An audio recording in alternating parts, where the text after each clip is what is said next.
¿Cómo están? Muy buenos días. Es un día lunes especial. Es el Día del Padre. Ayer, ¿no es cierto? Lo celebramos. Y así que un abrazo para todos por ese día. Que tengan una semana espectacular cada papá. Y hoy día estamos aquí en el escritorio del pastor, estudiando, analizando y conversando sobre profetas y reyes, el último capítulo de esta serie. Soy Horacio González, pastor de Union Church en la hermosa ciudad de Viña del Mar. Y ya cuando estamos listos para iniciar el invierno, estamos, como les decía, enfrentando el último capítulo de esta serie que no sé si para ti o no, pero ha sido una cosa realmente hermosa. Por lo menos para mi vida, así que espero que también Dios te haya hablado especialmente. Eh, Siempre recomendamos y seguimos recomendando, aunque sea el último capítulo, de leer el contexto. Y si tienes alguna duda, he contestado varias, he contestado y compartido algunos otros comentarios. Puedes escribirme a horacio@unionchurch.cl. Estamos llegando ya a la etapa final y en el capítulo 25 de Primera de Samuel 25:1 se nos dice lo siguiente: Samuel murió y todo Israel se reunió para hacerle duelo. Dijimos que nuestra serie estaba centrada no en todos los profetas ni en todos los reyes, sino que particularmente en el profeta Samuel, que fue utilizado, llamado y enviado por Dios particularmente para incidir en la vida de Saúl, el primer rey, y en la vida de David, el rey que le sucedió.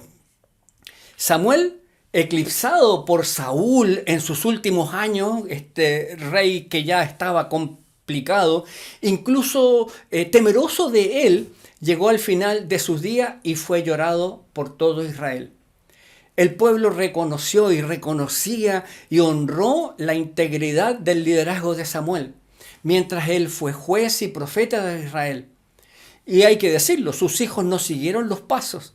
Sin embargo, su vida dejó un impacto tremendo en la de los otros.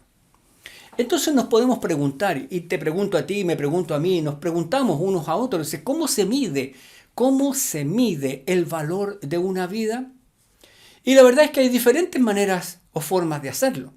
Y el patrón que usemos determinará los resultados que obtengamos y la valoración que le demos a la vida que estamos midiendo. Por ejemplo, un patrón que podría ser usado son las redes sociales. Vales lo que tienes en términos de seguidores. Otro patrón podría ser el usado por amplios sectores de nuestra sociedad: el poder, la influencia, la popularidad o el reconocimiento. También el dinero y la prosperidad podrían ser otro patrón de medida. Tanto tienes, tanto vales. Es tentador para los seguidores de Jesús caer en la órbita de cualquiera de estas tres tipificaciones y dejarnos medir por esos criterios. Cuando lo hacemos, la verdad es que perdemos el criterio bíblico.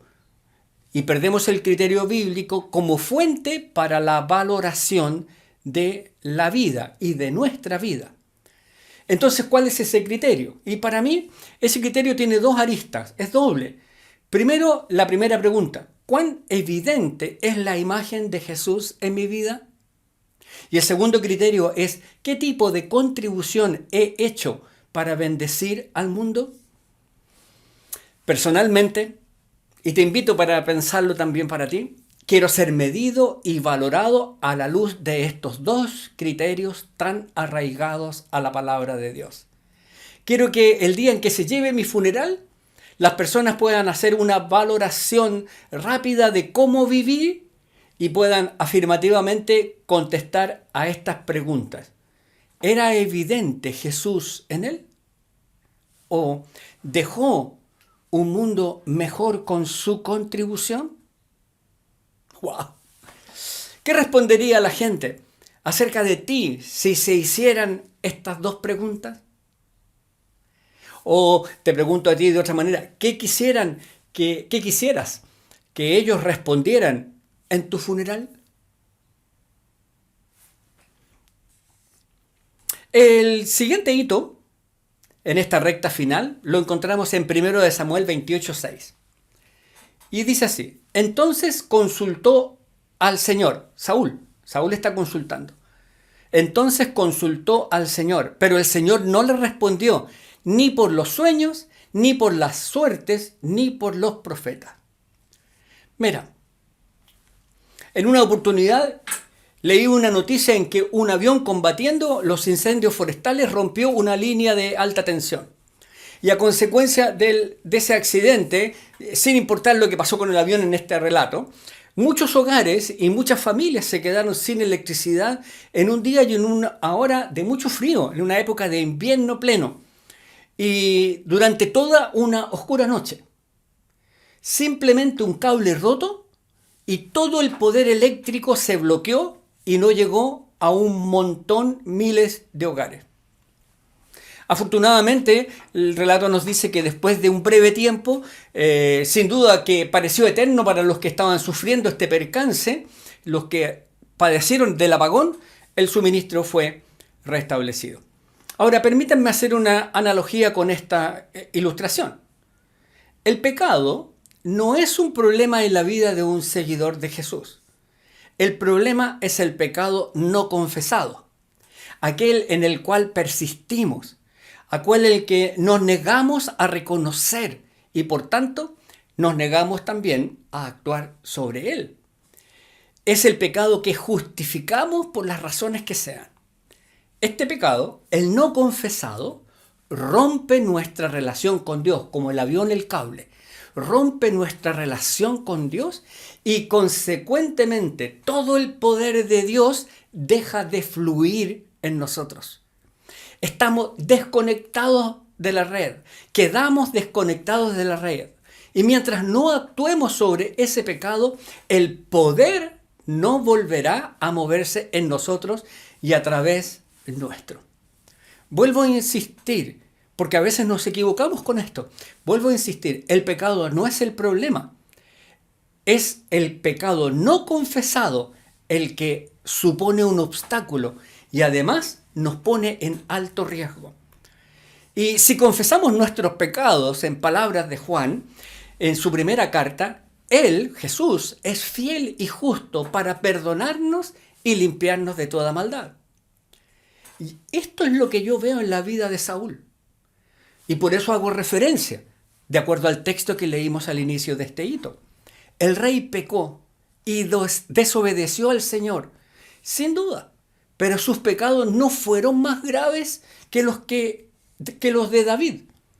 Pero estoy convencido de que si Saúl hubiese reconocido su falta y si la hubiera confesado y se hubiese arrepentido, hubiera sido perdonado por Dios, porque Dios es un Dios perdonador.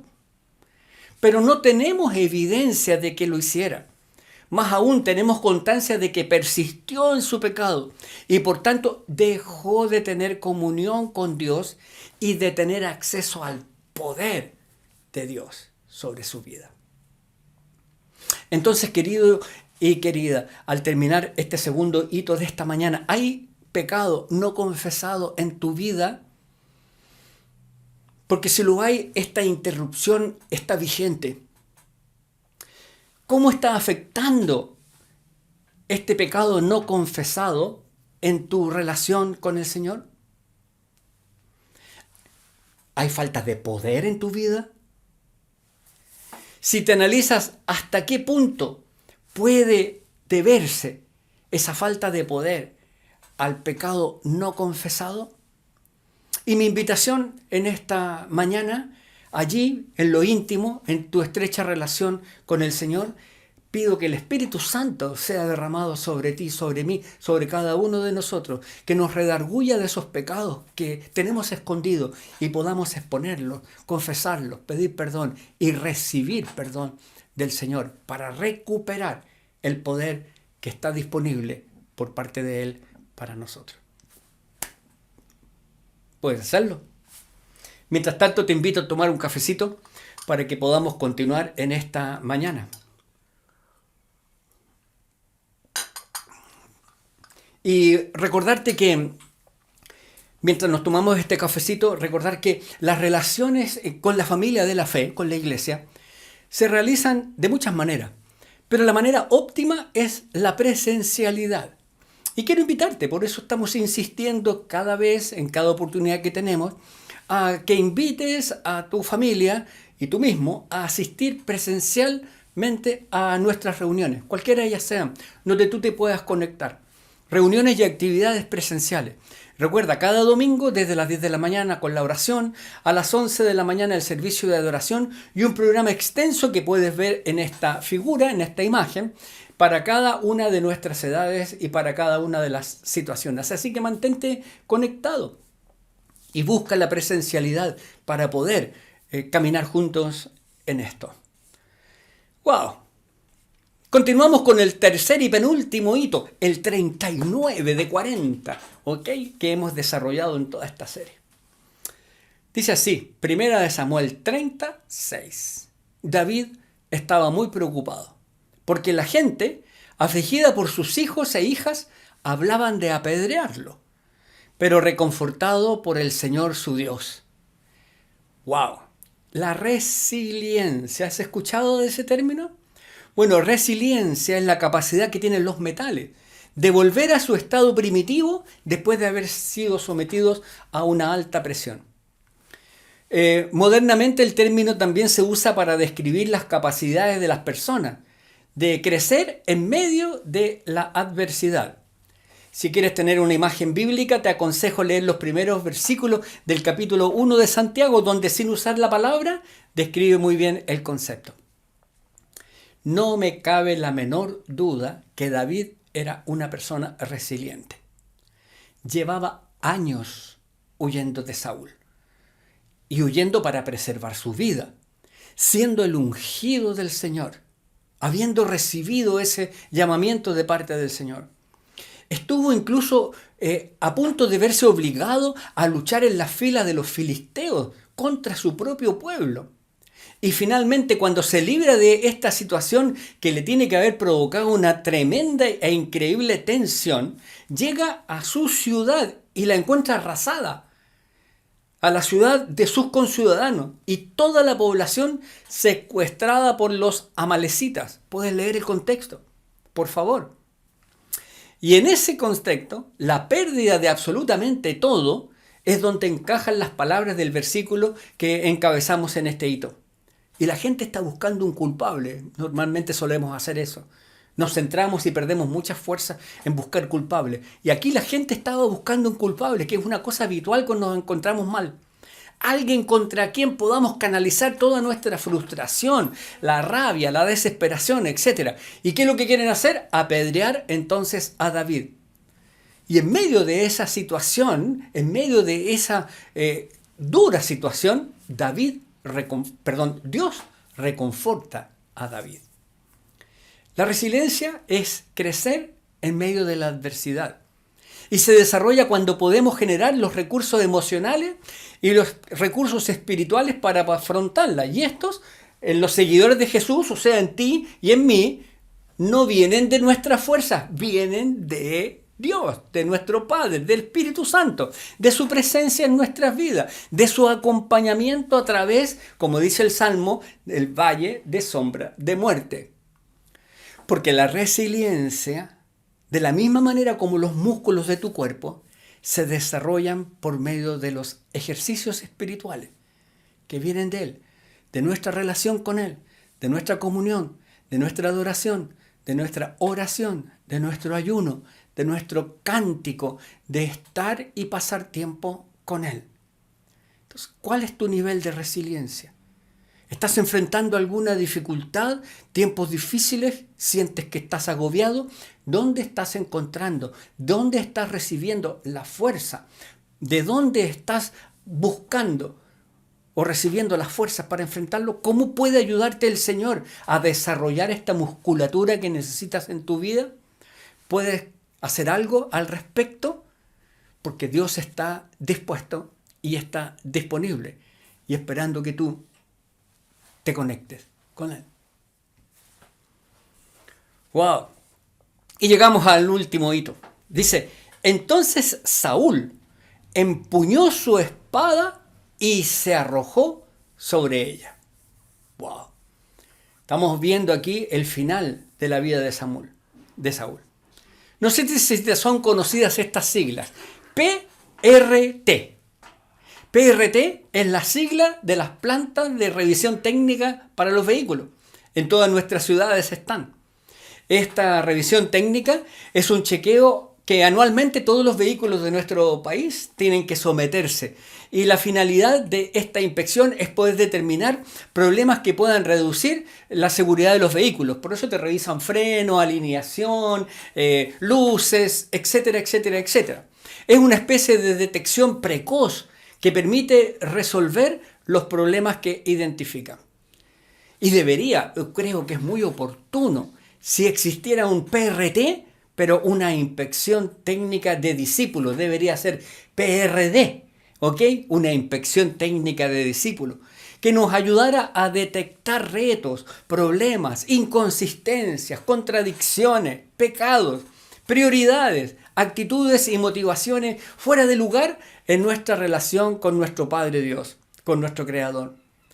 Esto, querido y querida, nos permitiría, siempre que exista la voluntad, poder actuar sobre esas mismas cosas que son detectadas e impedir que se vayan enquistando y que nosotros las normalicemos y que a la larga se conviertan entonces en graves problemas en nuestra manera de seguir a Jesús. Esto es lo que me hizo pensar en el triste final de la vida de Saúl cometiendo suicidio, porque eso es lo que dice el texto que citamos. Sin embargo, es la conclusión de una vida que se fue desviando poco a poco, comenzando con su desobediencia al mandato del Señor, siguiendo con la envidia hacia David y culminando con una paranoia, o sea, dicho de otra manera, una chaladura que buscaba la muerte de su yerno. Aprovecho de avisarle a todos los que por una u otra causa o motivo nos ven o escuchan acerca de la necesidad de que con cierta frecuencia, cada uno sabe cuál es tu frecuencia o cuál es la que necesitamos, deberíamos pararnos y realizar una visita a la PRT o a la PRD, planta de revisión técnica o planta de revisión de discípulos. ¿Cuál es el estado de tu seguimiento de Jesús? ¿Qué es lo que detecta una PRT en tu vida? ¿Qué revelaría en tu vida una visita a una planta de revisión técnica? Señor, ayúdanos para que tu palabra corra como ríos de agua viva en nuestra vida y traiga un renacer, un refresco, un nuevo nacimiento, una nueva disposición para ser transformados por tu Espíritu en nosotros. Que no sintamos culpa, sino que podamos ir a tus pies y reconocer que cuando nos desviamos, tú eres un Dios grande, poderoso, tremendamente amoroso, perdonador, que nos recibe en casa y que de nuevo, una y otra vez, nos cobija y nos enseña a vivir la vida conforme al propósito por la cual tú la creaste. Bendícenos y ayúdanos, Señor, te lo pedimos, en el nombre de Jesús. Queridos y queridos, hemos llegado al último capítulo de esta serie. Debo confesar que yo la he disfrutado mucho y espero en Dios que tú también. Tantas revelaciones prácticas entrelazadas entre la vida de Samuel con Saúl, de Samuel con David, de Saúl con David, etcétera, etcétera, etcétera. Si te perdiste alguno de los capítulos anteriores, te recuerdo que todos ellos están respaldados allí en el canal YouTube de Union Church y los puedes ver cuando tú lo desees. El próximo lunes, Dios mediante, comenzaremos una nueva serie. Vamos a cambiar de tema. Invito a orar para que podamos disponer en nuestro corazón y nuestra mente y ser sorprendidos por esta nueva serie que mantendremos en reserva hasta el próximo lunes. Que tengas una hermosa y muy bendecida semana. Nos vemos.